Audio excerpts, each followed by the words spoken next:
पूजा करते समय सुख सुविधाओं से जुड़ी चीजें पाने की कामना करोगे तो मन को कभी शांति नहीं मिलेगी। निस्वार्थ भाव से सेवा करनी चाहिए। भक्ति। एक राजा ने घोषणा कर दी कि अगले दिन जो व्यक्ति मेरे महल की जिस वस्तु को हाथ लगा देगा वह उसकी हो जाएगी। अगले दिन राज्य की प्रजा पहुंच गई। महल में पूजा करते समय अधिकतर लोग भगवान से सुख सुविधाओं से जुड़ी पाने की कामना करते हैं। पूजा के बदले भगवान से कुछ न कुछ मांगा जाता है। इस तरह की भक्ति करने के बाद जब मनोकामनाएं पूरी नहीं होती तो मन बड़ा अशांत हो जाता है।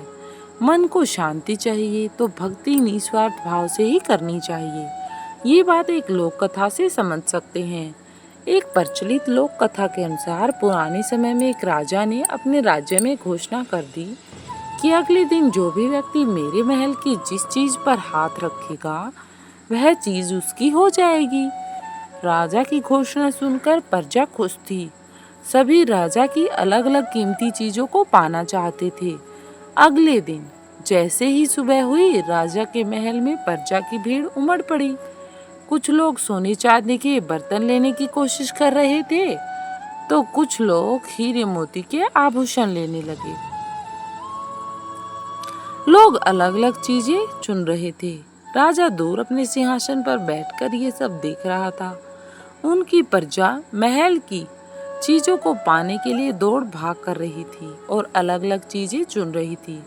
तभी एक व्यक्ति राजा की ओर बढ़ रहा था। वह राजा के पास पहुंचा और उसने राजा पर हाथ रख दिया। अब राजा उस व्यक्ति का हो गया, यानी राजा की सारी संपत्ति भी का भी वह मालिक बन बैठा। अब राजा के पास क्या बचा? राजा ने पूरी प्रजा को सम्मान अवसर दिया था, लेकिन सिर्फ वही व्यक्ति इतना विद्वान था जिसने राजा को ही अपना बना लिया।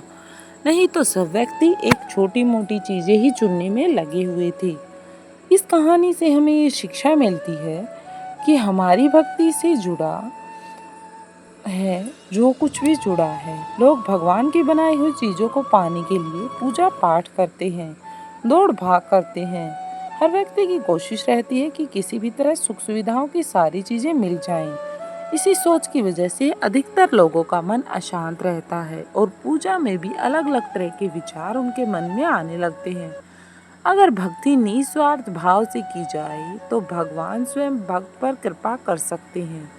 भगवान की कृपा मिल जाएगी तो इस दुनिया की सारी चीजों से मोह हट जाएगा। जीवन में आनंद का संचार हो जाएगा और मन शांत हो रहेगा।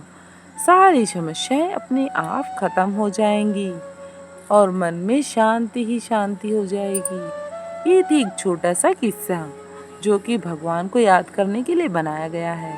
हाँ, आप में से किस किस का मन बेचैन रहता है कमेंट सेक्शन में जरूर यस और नो लिखें। स्टोरी अच्छी लगी हो तो चैनल को सब्सक्राइब कर लें और वीडियो को लाइक कर दें ताकि और भी वीडियो मिलती रहें। धन्यवाद।